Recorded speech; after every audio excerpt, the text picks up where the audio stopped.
നമസ്കാരം. ഇതുവരെയുള്ള എല്ലാ വാർത്തകളും സമഗ്രമായി നോക്കാം. ആദ്യം പ്രധാന തലക്കെട്ടുകൾ.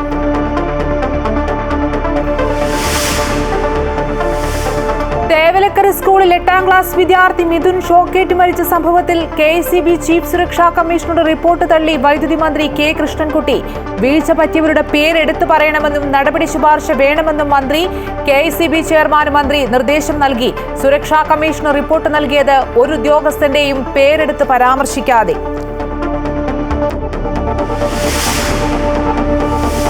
പാർട്ടിയിൽ നിന്ന് VS നേരിട്ട അധിക്ഷേപങ്ങളെക്കുറിച്ചുള്ള വെളിപ്പെടുത്തലുമായി സുരേഷ് കുറുപ്പും. VSന് ക്യാപിറ്റൽ പണിഷ്മെന്റ് കൊടുക്കണമെന്ന് ആലപ്പുഴ സംസ്ഥാന സമ്മേളനത്തിൽ ഒരു വനിതാ നേതാവ് ഉന്നയിച്ചു എന്ന് സുരേഷ് കുറുപ്പ്. സുരേഷ് കുറുപ്പിനെ തള്ളി മന്ത്രി V. ശിവൻകുട്ടി. ആലപ്പുഴ സമ്മേളനത്തിൽ അങ്ങനെ ഒരു ചർച്ചയുണ്ടായിട്ടില്ല. VS മരിച്ച ശേഷം അനാവശ്യ ചർച്ചകളെന്നും മന്ത്രി.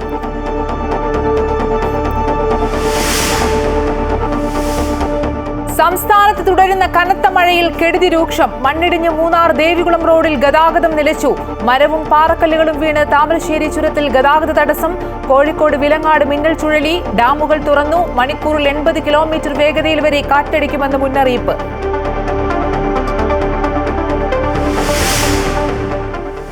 സംസ്ഥാനത്ത് ഷോക്കേറ്റ് വീണ്ടും മരണം. പാലക്കാട് കൊടുമ്പിൽ പൊട്ടിവീണ വൈദ്യുതി കമ്പിയിൽ നിന്ന് ഷോക്കേറ്റ് കർഷകൻ മരിച്ചു. മരിച്ചത് ഓലശ്ശേരി സ്വദേശി മാരിമുത്തു.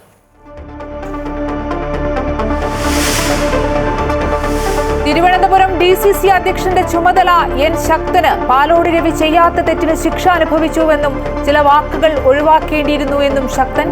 വിവാദ ഫോൺ സംഭാഷണത്തിൽ പാലോട് രവിക്കെതിരെ കൂടുതൽ നടപടിക്ക് സാധ്യത. ഇംഗ്ലണ്ടിനെതിരായ 4ാം ടെസ്റ്റിൽ സമനിലയ്ക്കായി ഇന്ത്യ പൊരുതുന്നു. അർദ്ധ സെഞ്ചുറിയുമായി ശുഭ്മാൻ ഗില്ലും രാഹുലും ക്രീസിൽ. വനിതാ ചെസ് ലോകകപ്പ് ഫൈനൽ ആദ്യ മത്സരം സമനിലയിൽ.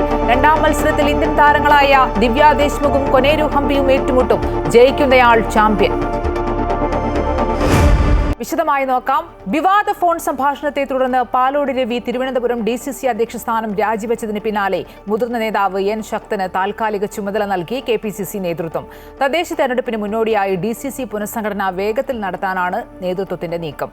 അതേസമയം പാലോട് രവി തെറ്റ് ചെയ്തിട്ടില്ലെന്നും ചില പരാമർശങ്ങൾ ഒഴിവാക്കാമായിരുന്നുവെന്നും N. ശക്തൻ പ്രതികരിച്ചു. തികച്ചും അപ്രതീക്ഷിതമായ നീക്കങ്ങളാണ് കോൺഗ്രസ് തിരുവനന്തപുരം ജില്ലാ ഘടകത്തിൽ സംഭവിക്കുന്നത്. DCC പ്രസിഡന്റായിരുന്ന പാലോട് രവിയുടെ വിവാദ ഫോൺ സംഭാഷണം പുറത്തുവന്ന മണിക്കൂറുകൾക്കകം തന്നെ നേതൃത്വം ഇടപെട്ട് രാജി ചോദിച്ചു വാങ്ങുകയും പിന്നാലെ മുതിർന്ന നേതാവ് N. ശക്തന് താൽക്കാലിക ചുമതല നൽകുകയും ചെയ്തു. താഴെത്തട്ടിലുള്ള സംഘടനാ പ്രവർത്തനം ഊർജിതമാക്കുന്നതിന്റെ ഭാഗമായി ഒരു മുന്നറിയിപ്പ് എന്നോണം താൻ നടത്തിയ പരാമർശങ്ങൾ തെറ്റായി വ്യാഖ്യാനിച്ചു എന്ന വിശദീകരണം പാലോട് രവി നൽകിയെങ്കിലും നേതൃത്വം അതിലൊട്ടും തൃപ്തരായിരുന്നില്ല. KPCC അടിയന്തര യോഗം ചേർന്ന് KC വേണുഗോപാലിന്റെ കൂടി അഭിപ്രായം ചോദിച്ച ശേഷം നടപടി വേഗത്തിലാക്കുകയായിരുന്നു. നല്ല ഉദ്ദേശത്തോടു കൂടിയാണ് പാലോട് രവി സംസാരിച്ചതെങ്കിലും ചില പദപ്രയോഗങ്ങൾ അതിരുവിട്ടുപോയി എന്നതാണ് നേതൃത്വത്തെ ചൊടിപ്പിച്ചത്. എടുക്കാച്ചരക്കായി കോൺഗ്രസ് മാറുമെന്ന ഒരു മുതിർന്ന നേതാവ് തന്നെ വിലയിരുത്തുമ്പോൾ അത് പാർട്ടിക്കുണ്ടാക്കുന്ന തിരിച്ചടി ചെറുതല്ല. CPM-ഉം BJP-യും വീണുകിട്ടിയ ആയുധം കോൺഗ്രസിനെതിരെ പ്രയോഗിക്കുന്നതിന് മുൻപ് തന്നെ അതിവേഗത്തിൽ കുറ്റക്കാർക്കെതിരെ മാതൃകാപരമായ ശിക്ഷാ നടപടി സ്വീകരിക്കുകയാണ് ചെയ്തത്. താൽക്കാലിക ചുമതല മുൻ സ്പീക്കറും മുൻ മന്ത്രിയുമായ N. ശക്തന് നൽകി ജില്ലാ ഘടകത്തിലെ സംഘടനാ പ്രശ്നങ്ങൾക്ക് ഒരു പരിധിവരെ പരിഹാരമുണ്ടാക്കാനാണ് നേതാക്കളുടെ ശ്രമം. ഈ സ്ഥാനത്ത് വരുന്ന ഒരു DCC പ്രസിഡന്റ് ചുമതല വഹിക്കുന്ന ഒരാൾക്ക് വളരെയേറെ പ്രവർത്തിക്കാനുള്ള സമയമാണ്. അത് തീർച്ചയായും ദീർഘനാളത്തെ എൻ്റെ പരിചയവും പല സ്ഥാനങ്ങളും വഹിച്ചിട്ടുള്ള ഒരാളെന്ന നിലയിൽ അത് പൂർണ്ണമായും പാർട്ടിക്ക് വേണ്ടി വിനിയോഗിക്കും. അതേസമയം രാജിക്ക് ശേഷം മാധ്യമങ്ങളോട് പ്രതികരിക്കാൻ പാലോട് രവി തയ്യാറായിട്ടില്ല. നിർണായകമായ തദ്ദേശ നിയമസഭാ തെരഞ്ഞെടുപ്പുകൾക്ക് നാളുകൾ മാത്രം ബാക്കി നിൽക്കെ DCC പുനഃസംഘടന വേഗത്തിൽ പൂർത്തിയാക്കാനുള്ള നീക്കങ്ങളാണ് നടക്കുന്നത്. അമൃത ന്യൂസ്, തിരുവനന്തപുരം. CPM-ൽ നിന്നും VSന് നേരിട്ട അധിക്ഷേപങ്ങളെക്കുറിച്ച് പിരപ്പൻകോട് മുരളി നടത്തിയ പ്രസ്താവനകൾക്ക് പിന്നാലെ സുരേഷ് കുറുപ്പും രംഗത്ത്. VSന് ക്യാപിറ്റൽ പണിഷ്മെന്റ് കൊടുക്കണമെന്ന ആവശ്യം ആലപ്പുഴ സംസ്ഥാന സമ്മേളനത്തിൽ ഒരു കൊച്ചു പെൺകുട്ടി ഉയർത്തിയെന്നാണ് സുരേഷ് കുറുപ്പും വ്യക്തമാക്കുന്നത്. VSന്റെ മരണത്തിന് തൊട്ടു പിന്നാലെയാണ് VS പക്ഷക്കാരനായിരുന്ന പിരപ്പൻകോട് മുരളി VSനെതിരെ പാർട്ടിയിൽ ചിലർ നടത്തിയ അധിക്ഷേപങ്ങളെക്കുറിച്ച് തുറന്ന പ്രതികരണം നടത്തിയത്. ഇതിന് പിന്നാലെയാണ് പിരപ്പൻകോട് മുരളിയുടെ വാക്കുകളെ ശരിവെക്കുന്ന തരത്തിൽ മുൻ MP-യും മുൻ MLA-യുമായ സുരേഷ് കുറുപ്പിന്റെ ലേഖനം. വിശദാംശങ്ങളുമായി അൻഫിലിഡി സൂസ ചേരുന്നു. അൺഫിലിറ്റ്, ക്യാപിറ്റൽ പണിഷ്മെന്റ് വിവാദം കെട്ടടങ്ങുന്നില്ല. പിരപ്പൻകോട് മുരളിക്ക് പിന്നാലെ സുരേഷ് കുറുപ്പും ഒരു തുറന്നു പറച്ചിലുമായി രംഗത്തെത്തിയിരിക്കുകയാണ്. ഇവിടെ തീർച്ചയായും VSന്റെ വിയോഗ സമയത്തായിരുന്നു അദ്ദേഹത്തിന്റെ ജീവചരിത്രം എഴുതിക്കൊണ്ടിരിക്കുന്ന പിരപ്പൻകോട് മുരളി, ആദ്യകാല നേതാവായ പിരപ്പൻകോട് മുരളി ഈ ക്യാപിറ്റൽ പണിഷ്മെന്റ് എന്ന പ്രയോഗം യുവ നേതാവിൽ നിന്ന്, എഴുത്തുകാരനും യുവ നേതാവുമായ ഒരു നേതാവിൽ നിന്ന് 2012 തിരുവനന്തപുരം സംസ്ഥാന സമ്മേളനത്തിന് VSന് ക്യാപിറ്റൽ പണിഷ്മെന്റ് നൽകണമെന്ന് ഈ യുവ നേതാവ് പറയുകയും അത് കടുത്ത അധിക്ഷേപമായിരുന്നു അങ്ങ് നേരിട്ടത് എന്ന് പിരപ്പൻകോട് മുരളി വെളിപ്പെടുത്തിയിരുന്നു. പക്ഷേ ഇതിന് മറുപടിയായി VS തൊട്ടടുത്ത ദിവസം തന്റെ പ്രസംഗത്തിലൂടെ ഈ നേതാവിന് മറുപടി നൽകിയിരുന്നതായും പിരപ്പൻകോട് മുരളി ചൂണ്ടിക്കാട്ടുകയും ചെയ്തിരുന്നു. പക്ഷേ ഇത് വീണ്ടും ചർച്ചയായപ്പോൾ VSന് കടുത്ത അധിക്ഷേപം നേരിടേണ്ടി വന്നു എന്നൊക്കെ ചർച്ചയായപ്പോൾ അതിനെ തള്ളി സംസ്ഥാന നേതാക്കൾ ഒന്നടങ്കം രംഗത്തെത്തിയിരുന്നു. പ്രത്യേകിച്ച് സംസ്ഥാന സെക്രട്ടറിയായ MV ഗോവിന്ദനാകട്ടെ പണത്തിനു വേണ്ടി പുസ്തകം രചിക്കുന്നവർ അതിന് പ്രചാരം കിട്ടാനായി തോന്നിയമാസവും അസംബന്ധവും പറയുന്നുവെന്നാണ് അതിന് കടുത്ത അധിക്ഷേപം ഉയർത്തിയാണ് പിരപ്പൻകോട് മുരളിയെയും അദ്ദേഹത്തിന്റെ വെളിപ്പെടുത്തലുകളെയും തള്ളിപ്പറഞ്ഞത്. മാത്രമല്ല അങ്ങനെ ഒരു സംഭവം സംസ്ഥാന സമ്മേളനത്തിൽ ഉണ്ടായിട്ടേ ഇല്ല എന്നാണ് MV ഗോവിന്ദൻ പറഞ്ഞത്. അതിന് 2 ദിവസം അല്ലെങ്കിൽ കുറച്ച് നാളുകൾ കഴിഞ്ഞപ്പോഴത്തേക്ക് അത് തൊട്ടു പിന്നാലെ തന്നെ മറ്റൊരു പ്രമുഖ നേതാവ്, കോട്ടയത്തെ ഏറ്റവും പ്രമുഖ നേതാവായ K സുരേഷ് കുറുപ്പ്, അതിനപ്പുറം അദ്ദേഹം MP ആണ്, MLA ഒക്കെ ആയിരുന്ന നേതാവാണ്. അദ്ദേഹം ഇപ്പോൾ ഒരു വെളിപ്പെടുത്തൽ നടത്തിയിരിക്കും. മാതൃഭൂമി ദിനപത്രത്തിൽ നൽകിയ ഓർമ്മക്കുറിപ്പിലാണ് അദ്ദേഹം ഈ രീതിയിൽ VSന് തിരുവനന്തപുരത്ത് മാത്രമല്ല ആലപ്പുഴയിലും തൊട്ട് പിന്നാലെ നടന്ന 2015 ആലപ്പുഴ സമ്മേളനത്തിലും അതേ രീതിയിൽ ക്യാപിറ്റൽ പണിഷ്മെന്റ് എന്ന യുവ നേതൃത്വത്തിന്റെ ഭാഗത്തുനിന്ന് തിരുവനന്തപുരത്ത് ഒരു യുവ നേതാവായിരുന്നുവെങ്കിൽ ആലപ്പുഴയിൽ ഒരു കൊച്ചു പെൺകുട്ടി അദ്ദേഹത്തിനെതിരെ ക്യാപിറ്റൽ പണിഷ്മെന്റ് നൽകണം, വിധേയമാക്കണം VSനെ എന്ന് കടുത്ത പരാമർശം നടത്തുകയും ഈ രീതിയിലുള്ള പരാമർശങ്ങൾ താങ്ങാനാകാതെയാണ് VS അന്ന് വേദി വിട്ടിറങ്ങിയത് എന്നാണ് സുരേഷ് കുറുപ്പിന്റെ ലേഖനം ചൂണ്ടിക്കാട്ടുന്നത്. അതായത് സമ്മേളന വേദികളിലൊക്കെ തന്നെ ഈ വിഭാഗീയതയുടെ കാലത്ത് VS അച്യുതാനന്ദനെ പോലൊരു നേതാവ് കടുത്ത അധിക്ഷേപ യുവ നിരയിൽ നിന്നാണ് അദ്ദേഹത്തിന് നേരിടേണ്ടി വന്നിരുന്നു എന്നതാണ് ഈ ലേഖനം ചൂണ്ടിക്കാട്ടുകയും അത് വീണ്ടും ചർച്ചയാവുകയും ഒക്കെ ചെയ്യുകയാണ്. മാത്രവുമല്ല ആ യുവ നേതാവ് ആ കൊച്ചു പെൺകുട്ടി എന്നാണ് അദ്ദേഹം പറയുന്നത്. അതിൽ തന്നെ ഏറ്റവും താഴെത്തൊട്ടിലുള്ളവർ വരെ VSനെതിരെ ഈ കടുത്ത പരാമർശം നടത്തുമ്പോൾ വേദിയിലുണ്ടാകുന്ന ഒരു നേതാവ് പോലും അതിനെ എതിർത്ത് പറയാനോ ഒന്നും തന്നെ തയ്യാറായിരുന്നില്ല എന്ന ചർച്ചകളിലേക്ക് കൂടിയാണ് അത് വഴിവെക്കുന്നത്. മാത്രമല്ല ആലപ്പുഴയാണ് VSന്റെ തട്ടകമായ ആലപ്പുഴയിലെ സമ്മേളന വേദിയിൽ നിന്ന് അദ്ദേഹത്തിന് ഇറങ്ങേണ്ടി വന്നത് എത്ര വൈകാരികമായിരുന്നു എന്ന ചർച്ചകൾ അന്നു മുതലേ ഉണ്ടായിരുന്നു. വീണ്ടും ഈ 10 വർഷങ്ങൾക്ക് ശേഷം സുരേഷ് കുറുപ്പ് അവിടെ ഉണ്ടായിരുന്ന നേതാവാണ്. അദ്ദേഹം തന്റെ ഓർമ്മകളിലൂടെ അത് പങ്കുവെക്കുമ്പോൾ വീണ്ടും CPM പ്രതിരോധത്തിലാകുന്നു. CPM കാരണം ഓരോ മുതിർന്ന നേതാക്കളും ഓരോ സമ്മേളന വേദികൾ തങ്ങൾക്കുണ്ടായിരുന്ന അനുഭവം VSനെ എങ്ങനെയാണ് വിഭാഗീയതയുടെ കാലത്ത് മറ്റ് നേതാക്കൾ നേരിട്ടത് എന്ന് അവർ വെളിപ്പെടുത്തുമ്പോൾ അത് വീണ്ടും CPM പ്രതിരോധത്തിലാകുന്നു. ഇതിനോടകം തന്നെ ഇപ്പോൾ V ശിവൻകുട്ടി സംസ്ഥാന കമ്മിറ്റി V ശിവൻകുട്ടി ഇപ്പോൾ കടകംപള്ളി സുരേന്ദ്രൻ അടക്കമുള്ള നേതാക്കളോട് പ്രതികരണം ചോദിക്കുമ്പോൾ ഇവരൊക്കെ തന്നെ അത് തള്ളുകയാണ്. ഈ മുതിർന്ന നേതാക്കളുടെ വെളിപ്പെടുത്തലുകളെ തള്ളുന്നു. മാത്രമല്ല ഈ പ്രതിസ്ഥാനത്ത് നിൽക്കുന്ന യുവ നേതാക്കളെയൊക്കെ തന്നെ അവർ സംരക്ഷിക്കുകയും ചെയ്യുന്നു. എന്നാലും CPM സംസ്ഥാന സെക്രട്ടറി ഇനി ഈ സുരേഷ് കുറുപ്പിന്റെ പ്രതികരണത്തിൽ വെളിപ്പെടുത്തലുകളും അദ്ദേഹം എന്ത് പ്രതികരണമാണ് നടത്തുക എന്നതും നമുക്ക് കാത്തിരുന്ന് കാണേണ്ടതാണ്. അമ്പിളി. ശരി, ആൻഫ്രി ഡിസൂസയാണ് വിശദാംശങ്ങൾ നൽകിയത്. ഇതുമായി ബന്ധപ്പെട്ട പ്രതികരണങ്ങളിലേക്ക് വന്നാൽ ക്യാപിറ്റൽ പണിഷ്മെന്റ് വിവാദത്തിൽ സുരേഷ് കുറുപ്പിനെ തള്ളി മന്ത്രി V ശിവൻകുട്ടി. ആലപ്പുഴ സമ്മേളനത്തിൽ താനും പങ്കെടുത്തിരുന്നുവെന്നും ഒരു വനിതാ നേതാവും സമ്മേളനത്തിൽ VSനെതിരെ ക്യാപിറ്റൽ പണിഷ്മെന്റ് പരാമർശം നടത്തിയിട്ടില്ലെന്നും മന്ത്രി പറഞ്ഞു. VS മരിച്ച ശേഷം അനാവശ്യ വിവാദങ്ങൾക്ക് ശ്രമിക്കുന്നു. പാർട്ടിയുടെ വളർച്ചയിൽ ഉത്കണ്ഠപ്പെടുന്നവരാണ് ഇത്തരം പരാമർശങ്ങൾ നടത്തുന്നത്. പിരപ്പൻകോട് മുരളി പറഞ്ഞത് ശുദ്ധ നുണയാണെന്നും അദ്ദേഹം വ്യക്തമാക്കി. സമ്മേളനത്തിൽ ഞാൻ ആലപ്പുഴ സമ്മേളനത്തിൽ പങ്കെടുത്തതാണ്. ആലപ്പുഴ സമ്മേളനത്തിൽ വെച്ചാണ് ഞാൻ സംസ്ഥാന കമ്മിറ്റിയിൽ വരുന്നത്. അങ്ങനെ ഒരു നേതാവ് അവിടെ ചർച്ചയിൽ പങ്കെടുത്തുകൊണ്ട് പറഞ്ഞിട്ടില്ല. VS നമ്മെ വിട്ട് പിരിഞ്ഞു പോകുന്ന അവസരം വരെ പാർട്ടിയുടെ ഒരു സീനിയർ നേതാവെന്നുള്ള നിലയിൽ കൊടുക്കാൻ കഴിയുന്ന എല്ലാ ബഹുമാനങ്ങളും പാർട്ടിയിലുള്ള ആബാലവൃദ്ധ ജനങ്ങൾ നൽകിയിട്ടുണ്ട്. അതിനപ്പുറമുള്ള അഭിപ്രായം അത് വസ്തുതയ്ക്ക് നിരക്കുന്നതല്ല. പിരപ്പൻകോട് മുരളി പറഞ്ഞത് വസ്തുതയ്ക്ക് നിരക്കുന്ന കാര്യമേ അല്ല. പിരപ്പൻകോട് മുരളി സാറിന് ആ കാര്യം അങ്ങനെ ഒരു കാര്യം ഉണ്ടെങ്കിൽ അത് പറയേണ്ടിയിരുന്നത് എത്രയോ നാളൊന്നും അന്ന് തന്നെ പാർട്ടി ജില്ലാ കമ്മിറ്റിയിലോ സംസ്ഥാന കമ്മിറ്റിയിലോ പറയാമായിരുന്നു. അന്നൊന്നും പറയാതെ ഇന്നിപ്പോൾ ഒരു അവസരം കിട്ടിയപ്പോൾ ഇത് പറയുന്നത് ശുദ്ധ നുണയാണ്. വസ്തുതയായിട്ട് യാതൊരു ബന്ധവുമില്ല. തേവലക്കര സ്കൂളിലെ 8ാം ക്ലാസ് വിദ്യാർത്ഥി മിഥുൻ ഷോക്കേറ്റ് മരിച്ച സംഭവത്തിൽ KSEB ചീഫ് സുരക്ഷാ കമ്മീഷണറുടെ റിപ്പോർട്ട് സർക്കാരിന് കൈമാറി. KSEB ഉദ്യോഗസ്ഥർക്ക് വീഴ്ച സംഭവിച്ചുവെന്ന് റിപ്പോർട്ടിൽ കണ്ടെത്തൽ. അതേസമയം സുരക്ഷാ കമ്മീഷണറുടെ റിപ്പോർട്ട് അംഗീകരിക്കാനാകില്ലെന്ന് വൈദ്യുതി മന്ത്രി K കൃഷ്ണൻകുട്ടി വ്യക്തമാക്കി. ലൈനിന് താഴെ ഷെഡ് നിർമ്മിച്ചതിൽ KSEB ഉദ്യോഗസ്ഥർക്ക് വീഴ്ച സംഭവിച്ചു എന്നാണ് KSEB ചീഫ് സുരക്ഷാ കമ്മീഷണറുടെ റിപ്പോർട്ടിൽ പറയുന്നത്. 8 കൊല്ലം മുമ്പ് ഷെഡ് നിർമ്മിച്ചപ്പോൾ സ്കൂൾ മാനേജ്മെന്റ് അനുമതി തേടിയിരുന്നില്ല. എന്നാൽ ഇത് ശ്രദ്ധയിൽപ്പെട്ടപ്പോൾ നടപടിയെടുക്കുന്നതിൽ വീഴ്ച സംഭവിച്ചു എന്നും റിപ്പോർട്ടിൽ ചൂണ്ടിക്കാണിക്കുന്നുണ്ട്. ലൈനിലേക്ക് സുരക്ഷിത അകലമില്ല എന്ന കാര്യം വ്യക്തമായതോടെ സ്കൂളിന് നോട്ടീസ് നൽകി ഇത് പരിഹരിക്കാൻ നടപടിയെടുത്തില്ലെന്നും റിപ്പോർട്ടിൽ പരാമർശിക്കുന്നു. ഷെഡ് പണിതത് ഇപ്പോഴത്തെ അസിസ്റ്റന്റ് എഞ്ചിനീയറുടെ കാലത്തല്ല എന്നതുകൊണ്ട് ആർക്കെതിരെയും നടപടിക്ക് റിപ്പോർട്ടിൽ ശുപാർശയില്ല. ഉദ്യോഗസ്ഥരുടെ വ്യക്തിഗത വീഴ്ച കണ്ടെത്താൻ വിശദമായ അന്വേഷണം വേണമെന്നും റിപ്പോർട്ടിൽ പറയുന്നുണ്ട്. അതേസമയം റിപ്പോർട്ട് അംഗീകരിക്കാനാകില്ലെന്ന് വൈദ്യുതി മന്ത്രി K. കൃഷ്ണൻകുട്ടി വ്യക്തമാക്കി. വീഴ്ച വരുത്തിയ ഉദ്യോഗസ്ഥരുടെ പേരെടുത്തു പറയണമെന്നും അവർക്കെതിരെ നടപടി വേണമെന്നും മന്ത്രി പറഞ്ഞു. ഇത് സംബന്ധിച്ച് KSEB ചെയർമാന് നിർദ്ദേശം നൽകിയതായും മന്ത്രി അറിയിച്ചു. അമൃത ന്യൂസ്, തിരുവനന്തപുരം. സംസ്ഥാനത്ത് കനത്ത നാശം വിതച്ച് ശക്തമായ മഴ തുടരുന്നു. 9 ജില്ലകളിൽ യെല്ലോ അലർട്ട് പ്രഖ്യാപിച്ചിട്ടുണ്ട്. 60 കിലോമീറ്റർ വരെ വേഗത്തിൽ ശക്തമായ കാറ്റിനും സാധ്യതയുണ്ടെന്ന് കേന്ദ്ര കാലാവസ്ഥാ നിരീക്ഷണ കേന്ദ്രം അറിയിച്ചു. അതേസമയം പാലക്കാട് ഷോക്കേറ്റ് ഒരാൾ മരിച്ചു. കൊടുമ്പ് സ്വദേശി മാരിമുത്തുവാണ് മരിച്ചത്. ശക്തമായ കാറ്റിനെ തുടർന്ന് പൊട്ടിവീണ വൈദ്യുതി ലൈനിൽ നിന്ന് ഷോക്കേറ്റാണ് പാലക്കാട് കൊടുമ്പ് സ്വദേശി മാരിമുത്തു മരിച്ചത്. തോട്ടത്തിൽ തേങ്ങയെടുക്കാൻ പോയപ്പോഴാണ് അപകടമുണ്ടായത്. രാവിലെ 7 മണിയോടെയാണ് മാരിമുത്തുവിനെ ഷോക്കേറ്റ് മരിച്ച നിലയിൽ കണ്ടെത്തുന്നത്. അതേസമയം കാസർഗോഡ്, കണ്ണൂർ, വയനാട്, കോഴിക്കോട്, മലപ്പുറം, പാലക്കാട്, തൃശൂർ, എറണാകുളം, ഇടുക്കി ജില്ലകളിൽ യെല്ലോ അലേർട്ടാണ്. കോഴിക്കോട് വിലങ്ങാട് വീശിയടിച്ച ചുഴലിക്കാറ്റിൽ വൻ നാശനഷ്ടമുണ്ടായി. പാറക്കടവ്, വാണിമേൽ, മൊകേരി, നാദാപുരം ഭാഗങ്ങളിലും ഇന്ന് പുലർച്ചെയോടെ ഉണ്ടായ ചുഴലിക്കാറ്റിൽ പ്രദേശത്തെ നിരവധി മരങ്ങൾ കടപുഴകി വീണു. നാദാപുരം മേഖലയിൽ 3 വാർഡുകളിലായി 15ഓളം വീടുകൾക്ക് കേടുപാടുകൾ സംഭവിച്ചു. കോഴിക്കോട് മാറാട് ഗോദീശ്വരത്ത് കടൽക്ഷോഭം രൂക്ഷമായി. കടൽ കയറി പ്രദേശത്തെ റോഡ് തകർന്നു. മാവൂർ കച്ചേരിക്കുന്നിൽ 3 വീടുകളിൽ വെള്ളം കയറി.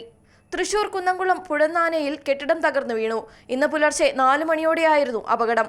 ദീർഘകാലമായി ഉപയോഗിക്കാതെ കിടന്നിരുന്ന കോൺക്രീറ്റ് കെട്ടിടം ഒന്നാകെ റോഡിലേക്ക് നിലംപതിക്കുകയായിരുന്നു. ആളപായമില്ല. പാലപ്പേട്ടയിൽ ശക്തമായ കാറ്റും കടലാക്രമണവും ഉണ്ടായി. 2 വീടുകൾ പൂർണ്ണമായും തകർന്നു. നിരവധി വീടുകളിൽ വെള്ളം കയറി. കനത്ത മഴയെ തുടർന്ന് പെരിങ്ങൽകുത്ത്, ചുള്ളിയാർ, കക്കയം, മാട്ടുപ്പെട്ടി, ഷോളയാർ, തെന്മല, പീച്ചി, പഴശ്ശി ഡാമുകൾ തുറന്നു. കണ്ണൂർ ജില്ലയിൽ ക്വാറികളുടെ പ്രവർത്തനം നിരോധിച്ചു. വിനോദസഞ്ചാര കേന്ദ്രങ്ങളിലും നിയന്ത്രണം ഏർപ്പെടുത്തിയിട്ടുണ്ട്. ആറളം മേഖലയിലെ നിരവധി കുടുംബങ്ങളെ മാറ്റിപ്പാർപ്പിച്ചു. കാക്കുവ, ബാവലി പുഴകളുടെ തീരത്ത് താമസിക്കുന്നവർ ജാഗ്രത പാലിക്കണമെന്ന നിർദ്ദേശം നൽകിയിട്ടുണ്ട്. മലപ്പുറത്തെ തീരമേഖലയിൽ കടലാക്രമണം ശക്തമാണ്. പത്തനംതിട്ട ജില്ലയിൽ മഴ മാറി നിൽക്കുന്നുണ്ട്. News desk, Amrita TV. Kozhikode കൊയിലാണ്ടിയിൽ ദുരിതാശ്വാസ ക്യാമ്പ് തുടങ്ങി. ശക്തമായ മഴയിൽ കൊയിലാണ്ടി കുറ്റിനിലം പ്രദേശത്തെ വീടുകളിൽ വെള്ളം കയറിയിരുന്നു. ഇതേ തുടർന്ന് പന്തലായനി കോതമംഗലം ഗവൺമെന്റ് LP സ്കൂളിലാണ് ഇന്നലെ രാത്രി ദുരിതാശ്വാസ ക്യാമ്പ് തുടങ്ങിയത്. ആകെ 3 കുടുംബങ്ങളിലെ 4 പുരുഷനും 5 സ്ത്രീകളും ഉൾപ്പെടെ 9 പേരാണ് ക്യാമ്പിലുള്ളത്. ഇന്നലെ പെയ്ത ശക്തമായ മഴയിൽ 2 വീടുകൾ പൂർണ്ണമായും 41 വീടുകൾ ഭാഗികമായും തകർന്നു. തൃശൂർ വാടാനപ്പള്ളി ബീച്ചിൽ കടലേറ്റം രൂക്ഷം. നിരവധി വീടുകൾ വെള്ളത്തിലായി. നിരവധി തെങ്ങുകളും മരങ്ങളും കടപുഴകി. സിവാൾ റോഡും തകർന്നു. തീരദേശമുള്ള വീട്ടുകാരെ മാറ്റിപ്പാർപ്പിച്ചു. ശക്തമായ തിരമാലയിൽ വെള്ളം ആഞ്ഞടിച്ച് വീടുകളിലേക്ക് കയറുകയായിരുന്നു. കടലോര മേഖലയിലെ വീടുകളിലും പറമ്പിലും വെള്ളം കെട്ടി നിൽക്കുകയാണ്. വാടാനപ്പള്ളി ബീച്ച് മുതൽ പൊക്കാഞ്ചേരി ബീച്ച് വരെയാണ് കടലാക്രമണം രൂക്ഷമായത്.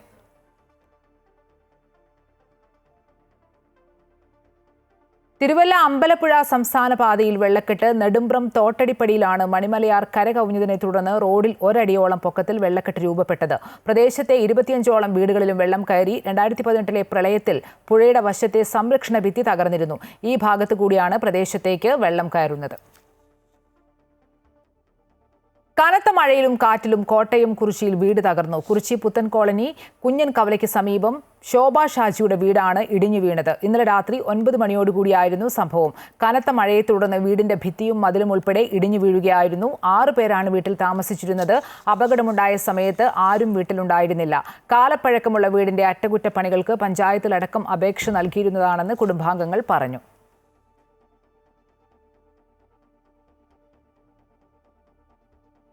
ഗോവിന്ദചാമിയുടെ ജയിൽ ചാട്ടം അധികൃതരുടെ വീഴ്ചയാണെന്ന് retired justice CN Ramachandran Nair. ജയിൽ ചാടുന്നതിന് ജയിലിൽ നിന്ന് തന്നെ ആയുധങ്ങൾ കിട്ടുന്ന അവസ്ഥയാണ് ഉണ്ടാകുന്നത്.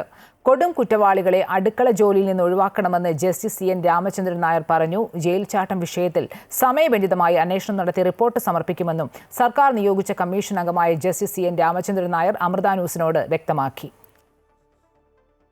ജയിലിൻ്റെ മതിൽക്കകത്ത് നിന്ന് പുറത്തു പോകാനും സാധിച്ചെങ്കിൽ അത് തീർച്ചയായിട്ടും വീഴ്ചയാണ്. അത് ആരുടെ വീഴ്ചയാണെന്ന് ഒന്നും നമുക്കറിയില്ല.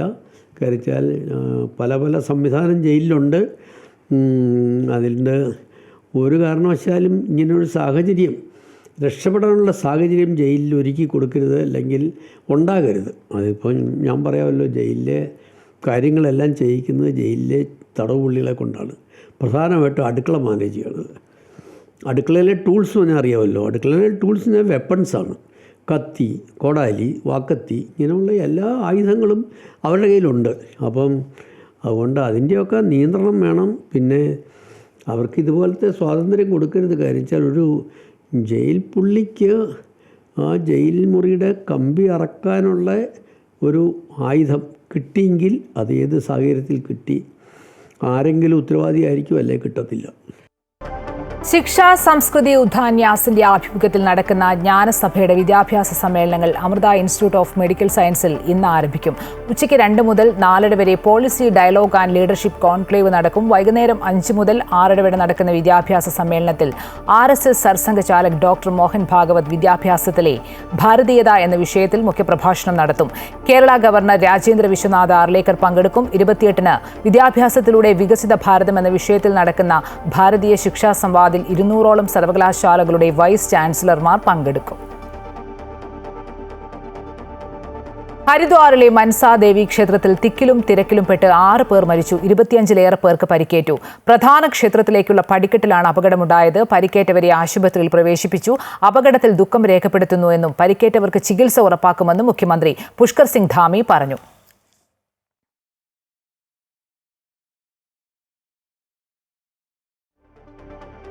കായംകുളം PIP കനാലിന്റെ കൈവഴി ജനങ്ങൾക്ക് തീരാ ദുരിതമാകുന്നു. കനാലിന്റെ ഇരുവശവും ഭീമമായ വെള്ളക്കെട്ട് രൂപപ്പെട്ടതോടെ 50ഓളം വരുന്ന കുടുംബങ്ങൾക്ക് ജീവിക്കാൻ കഴിയാത്ത സാഹചര്യമാണ്. കായംകുളം നഗരസഭയിലെ പെരൂത്തറ വാഴപ്പള്ളി കനാലിന്റെ ഇരുവശവും ഭീമമായ വെള്ളക്കെട്ട് രൂപപ്പെട്ടതോടെ ജനങ്ങൾ ദുരിതത്തിലാണ്. 50ഓളം വരുന്ന കുടുംബങ്ങൾക്ക് ജീവിക്കാൻ കഴിയാത്ത സാഹചര്യമാണുള്ളത്. കുടിവെള്ളത്തിനും പ്രാഥമിക ആവശ്യങ്ങൾക്ക് പോലും പ്രദേശത്തെ ജനങ്ങൾ ബുദ്ധിമുട്ടുകയാണ്. ഇതിലൂടെ കടന്നു പോകുന്ന PIP കനാലിന്റെ കൈവഴി കഴിഞ്ഞ 30 വർഷത്തിലേറെ കാലമായി ഉപയോഗശൂന്യമായി നിലനിൽക്കുന്നു. ഞങ്ങളൊക്കെ വർഷങ്ങളായിട്ട് ഈ വെള്ളത്തിൽ കിടന്ന് ഇങ്ങനെ ദുരിതങ്ങൾ അനുഭവിക്കുന്നതാണ്. MLAക്കും കളക്ടറേറ്റും എല്ലാം പരാതി കൊടുത്തതാണ്. പക്ഷേ ഇതുവരെ അതിനൊരു പരിഹാരം ഇതുവരെ കണ്ടിട്ടില്ല. കുഞ്ഞു കുട്ടികൾ ഉൾപ്പെടെ ഇത്രയും കിടന്ന് ഈ വെള്ളത്തിലെ ബാത്റൂമിൽ പോകാനോ ഒന്നിനും ഒരു എല്ലാം കൊണ്ട് കിടന്ന് ബുദ്ധിമുട്ടുമാണ് എല്ലാവരും. ഈ വെള്ളത്തിന് ഇത്രയും നാളായിട്ട് അങ്ങോട്ടൊന്നും ഒഴുക്കി പോകാൻ ഒരു പരിഹാരം ഇതുവരെ ആരും കണ്ടു തന്നിട്ടില്ല. കനാൽ ഭൂനിരപ്പിൽ നിന്ന് ഉയർന്നു നിൽക്കുന്നതിനാൽ മലിനജലം കെട്ടിക്കിടന്ന ജലജന്യ രോഗങ്ങളും ഇടജന്തുക്കളുടെ ശല്യവും രൂക്ഷമാവുകയാണ്. ഈ മലിനജലം ഒഴുകിപ്പോകാൻ യാതൊരു മാർഗവുമില്ല. കനാലിന്റെ ഉയരം ഭൂമിനിരപ്പിലേക്ക് താഴ്ത്തി നിർമ്മിക്കുകയോ അല്ലെങ്കിൽ ഒഴിവാക്കുകയോ ചെയ്ത് സുഗമമായി ജനങ്ങൾക്ക് ജീവിക്കാൻ കഴിയുന്ന സാഹചര്യം നിലനിർത്തണമെന്നാണ് ഏറെ നാളത്തെ പ്രദേശവാസികളുടെ ആവശ്യം. കനാലിലൂടെ കഴിഞ്ഞ 40 വർഷമായിട്ട് വെള്ളം വന്നിട്ടില്ല. അപ്പം ഇത് ഒന്നുകിൽ ഭൂമിക്കടിയിലൂടെ ഒഴുകുന്ന രീതിയിൽ പൈപ്പ് ഇട്ടുകൊണ്ട് ഈ കനാല് തുടർന്ന് പോയാൽ ഈ പ്രദേശവാസികളുടെ ഈ ഒരു ദുരിതത്തിനൊരു പരിഹാരമാകും. ഇതിനായി മുഖ്യമന്ത്രി, പൊതുമരാമത്ത് വകുപ്പ് മന്ത്രി, ജലസേന വകുപ്പ്, കായംകുളം നഗരസഭ, ജില്ലാ കളക്ടർ, മനുഷ്യാവകാശ സംഘടനകൾ എന്നിവർക്ക് പരാതികൾ നൽകിയെങ്കിലും ഇതുവരെ യാതൊരു നടപടിയും ഉണ്ടായിട്ടില്ല. അധികൃതരുടെ ഭാഗത്തു നിന്നും ഇനിയും യാതൊരു നടപടിയും ഉണ്ടായില്ലെങ്കിൽ ശക്തമായ പ്രക്ഷോഭങ്ങൾക്ക് ഒരുങ്ങുകയാണ് പ്രദേശവാസികൾ. അമൃത ന്യൂസ്, ആലപ്പുഴ. തൃശൂർ അതിരപ്പള്ളി പിള്ളപ്പാറയിൽ കാട്ടാന ഒഴുക്കിൽപ്പെട്ടു. പാർക്കിംഗ് ഗ്രൗണ്ടിന് സമീപം ഇന്ന് രാവിലെ 9 മണിയോടെയാണ് ആന ഒഴുക്കിൽപ്പെട്ടത്. ശക്തമായ കുത്തൊഴുക്കിൽ പുഴ മുറിച്ചു കടക്കുന്നതിനിടയിൽ ഒഴുക്കിൽപ്പെടുകയായിരുന്നു. ശക്തമായ ഒഴുക്കിൽ ഏറെ നേരം പുഴയ്ക്ക് നടുവിൽപ്പെട്ടു നിന്നുവെങ്കിലും പിന്നീട് കരകയറി. കോഴിക്കോട് കടലുണ്ടിയിൽ ട്രെയിനിടിച്ച് എഞ്ചിനീയറിംഗ് വിദ്യാർത്ഥിനി മരിച്ചു. വള്ളിക്കുന്ന് സ്വദേശി സൂര്യയാണ് മരിച്ചത്. ഇന്നലെ വൈകുന്നേരമാണ് സംഭവം. കോയമ്പത്തൂർ കണ്ണൂർ പാസഞ്ചർ ട്രെയിനിൽ കടലുണ്ടിയിൽ ഇറങ്ങി 2ാം പ്ലാറ്റ്ഫോമിലേക്ക് കടക്കുന്നതിനിടെ മംഗളൂരു ചെന്നൈ മെയിൽ സൂര്യയെ ഇടിക്കുകയായിരുന്നു. Pattambi Vavanoor Sreepathi institute of management and ടെക്നോളജിയിൽ 2ാം വർഷ BTech വിദ്യാർത്ഥിനിയായിരുന്നു സൂര്യ. മതപരിവർത്തനവും മനുഷ്യക്കടത്തും ആരോപിച്ച് കേരളത്തിൽ നിന്നുള്ള 2 കന്യാസ്ത്രീകളെ ഛത്തീസ്ഗഡിലെ ദുർഗ് റെയിൽവേ സ്റ്റേഷനിൽ അറസ്റ്റ് ചെയ്ത സംഭവത്തിൽ അടിയന്തര ഇടപെടൽ ആവശ്യപ്പെട്ട് ജോസ് കെ മാണി MP പ്രധാനമന്ത്രിക്ക് കത്തയച്ചു.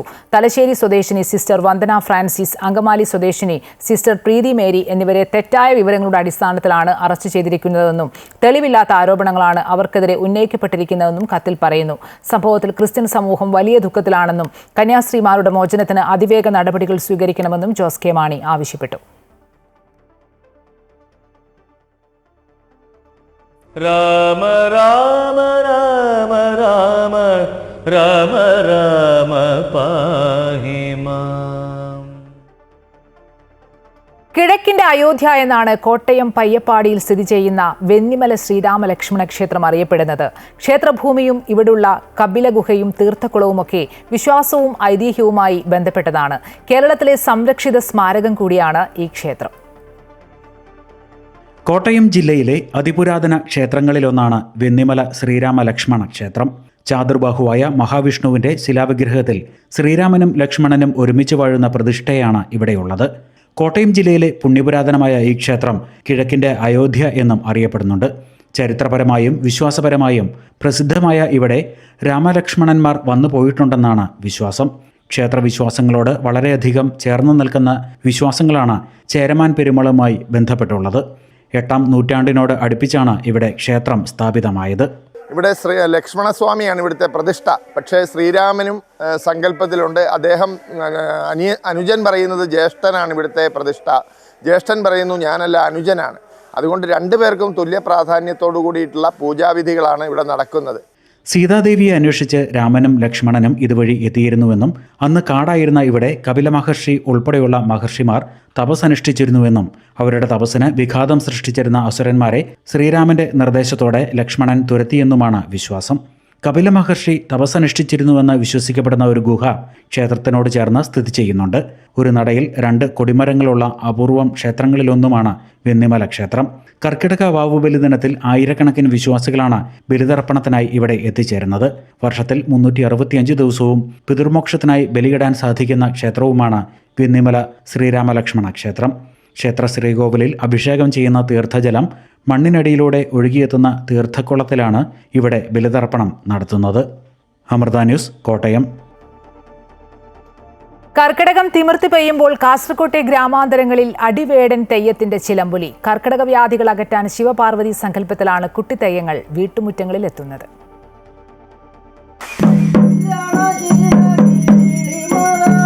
കനത്ത മഴയ്ക്കിടയിൽ തോറ്റമ്പാട്ടിന്റെയും ഒറ്റച്ചെണ്ടയുടെയും താളം ഗ്രാമവഴികളിൽ മുഴങ്ങുകയാണ്. കർക്കടക മാസത്തിൽ ആദിവ്യാധികൾ അകറ്റാൻ ദേശസഞ്ചാരം നടത്തുന്ന ആടിവേടൻ തെയ്യാനുഷ്ഠാനത്തിലെ നിറമാർന്ന കാഴ്ചയാണ്. പാശുപതാസ്ത്രത്തിനായി തപസ് ചെയ്ത അർജുനനെ പരീക്ഷിക്കുവാൻ ശിവപാർവതിമാർ കിരാതവേഷം പൂണ്ടതാണ് ആടിവേടൻ തെയ്യത്തിന്റെ ഇതിവൃത്തം. ഇന്ദ്രസുതന്റെ തപസ് കാണുവാൻ ചന്ദ്രക്കലാധരൻ പോയ കാലമെന്ന് തുടങ്ങുന്ന തോറ്റമ്പാട്ടിലെ വരികളിലൂടെ ഐതിഹ്യം വിവരിച്ചുകൊണ്ട് കുട്ടിത്തെയ്യങ്ങൾ വീട്ടുമുറ്റങ്ങളിൽ ആടുന്നു. ആദിവ്യാധി അകറ്റി ജനങ്ങൾക്ക് പുതിയ ചിങ്ങപ്പുലരിയെ വരവേൽക്കാൻ വേണ്ടിയാണ് ഈ തെയ്യം കൊണ്ടാടുന്നത്. പണ്ട് കാലത്തെ തുടർന്നു വരുന്ന ഈ സമ്പ്രദായം നമ്മൾ ഇപ്പോഴും കാത്തു സൂക്ഷിക്കുന്നു. പുതിയ തലമുറക്ക് ഒരു പ്രചോദനം കൂടിയാണിത്. പൂജാമുറിയിലെ വിളക്കിൽ നിന്ന് തിരി കത്തിച്ച് ഗുരുസി കമിഴ്ത്തുന്നതോടെ കർക്കടക വ്യാധി ഒഴിഞ്ഞെന്ന് ഗ്രാമവിശ്വാസം. ആടി പാർവതിയെന്നും വേടൻ ശിവനെന്നും ഇതോടൊപ്പം എത്തുന്ന ഗളിഞ്ചൻ തെയ്യം അർജുനനെന്നുമാണ് സങ്കല്പം. ചിങ്ങമാസം പിറക്കുന്നതുവരെ ആടിവേടന്മാർ കാസർകോട്ടെ വീടുകളിലെത്തും. അമൃത ന്യൂസ്, കാസർഗോഡ്.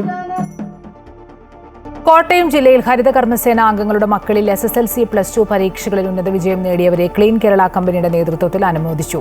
കോട്ടയം തെള്ളകം ചൈതന്യ പാസ്റ്റൽ സെന്ററിൽ നടന്ന അനുമോദന പരിപാടിയുടെ ഉദ്ഘാടനവും ക്യാഷ് പ്രൈസ് വിതരണവും മന്ത്രി VN വാസവൻ നിർവഹിച്ചു. ഹരിത കർമ്മസേനയുടെ സേവന മികവാണ് ദേശീയ ശുചിത്വ റാങ്കിങ്ങിൽ മുന്നേറാൻ കേരളത്തെ സഹായിച്ചതെന്ന് അദ്ദേഹം പറഞ്ഞു. ഗ്രാമപഞ്ചായത്ത് പ്രസിഡന്റ് അസോസിയേഷൻ ജില്ലാ സെക്രട്ടറി അജയൻ K. മേനോൻ അധ്യക്ഷത വഹിച്ചു. തദ്ദേശ സ്വയംഭരണ വകുപ്പ് ജോയിന്റ് ഡയറക്ടർ ബിനു ജോൺ, ഹരിത കേരള മിഷൻ ജില്ലാ കോർഡിനേറ്റർ NS ഷൈൻ, കലാ ജില്ലാ ഫെസിലിറ്റേറ്റർ ബിന്ദു അജി, ഹരിത കർമ്മസേന ജില്ലാ കോർഡിനേറ്റർ പ്രണവ് വിജയൻ തുടങ്ങിയവർ സംസാരിച്ചു.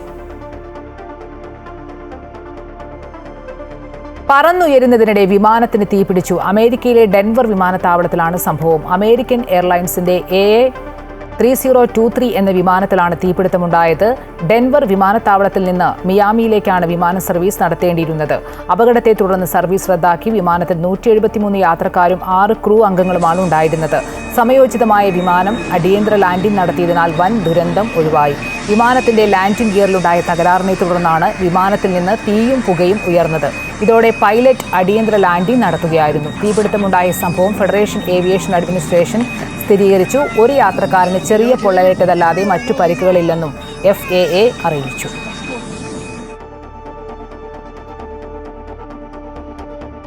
തിരുവനന്തപുരം ആറ്റിങ്ങലിൽ വീടിന് മുന്നിൽ വൃദ്ധയെ ഷോക്കേറ്റ് മരിച്ച നിലയിൽ കണ്ടെത്തി. പൂവൻപാറ കൂരവിള വീട്ടിൽ ലീലാമണിയാണ് മരിച്ചത്. ഇലക്ട്രിക് പോസ്റ്റിൽ നിന്നും വീട്ടിലേക്ക് കണക്ഷൻ കൊടുത്തിരുന്ന ലൈനിൽ നിന്ന് ഷോക്കേൽക്കുകയായിരുന്നു. ലീലാമണിയും ഭിന്നശേഷിക്കാരിയായ മകൾ അശ്വതിയും മാത്രമാണ് വീട്ടിൽ താമസമുണ്ടായിരുന്നത്. ഇന്നലെ വൈകുന്നേരത്തോടെ ലീലാമണി സമീപത്തെ ഇലക്ട്രീഷ്യന്റെ വീട്ടിൽ ചെന്ന് കറണ്ടില്ല എന്ന് പറഞ്ഞിരുന്നു. ഇന്ന് രാവിലെ ഇലക്ട്രീഷ്യൻ ലീലാമണിയുടെ വീട്ടിലെത്തിയപ്പോഴാണ് വീടിന് മുന്നിൽ മരിച്ച നിലയിൽ കണ്ടെത്തിയത്. ഇലക്ട്രിക് ലൈൻ കൈയിൽ കുരുങ്ങിയ അവസ്ഥയിലാണ്. ഭിന്നശേഷിക്കാരിയായ മകളെ വീട്ടിനുള്ളിൽ പൂട്ടിയിട്ട ശേഷമാണ് ലീലാമണി പുറത്തിറങ്ങിയത്. സംഭവത്തിൽ ആറ്റിങ്ങൽ പോലീസ് അന്വേഷണം ആരംഭിച്ചിട്ടുണ്ട്.